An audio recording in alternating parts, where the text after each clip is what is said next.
It's great when you finally make a decision. Now you've made it, can you live up to it? To live is Christ, to die is gain. G'day everyone, Brian here. A reminder, Paul, when he writes to the Philippian church, is in prison.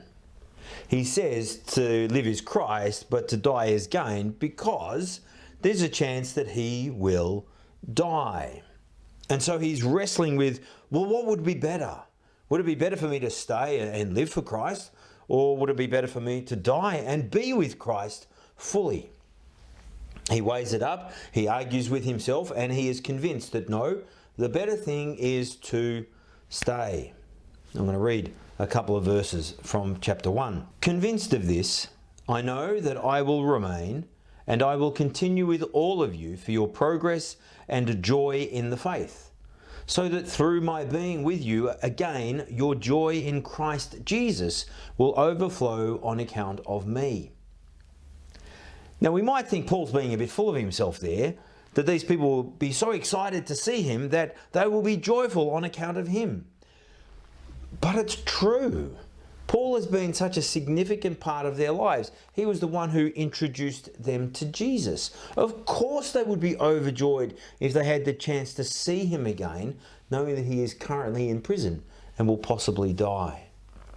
And so Paul wants to do that. And whether he is freed or whether he remains in prison, he is convinced that he will do all that he can to help them to progress in their faith. So let's talk about being with someone who is on your team, someone who's on your side and who is helping you to progress. We talk about it in terms of faith, and that should be perfectly sensible for us because we talk about it in every other aspect of life. We want to progress as a musician, and so we look for a teacher to help us, or a band that we can play with. We want to progress as a nurse, so we go to university. We learn what it is to be a nurse. We want to progress as a sewer or a woodworker, and so we get someone alongside, or we watch videos. You know, we need someone to show us how to do these things so that we can progress. And in the Christian faith, it's very much that way. Paul wants to be with them to help them to progress. Tomorrow, we'll talk about one of the side benefits of that, which is really important in this book. Joy. Have a great day. And if you've got someone in your life who's like this, who's been a great encouragement to you, why not say thank you? I'll see you tomorrow. Bye-bye.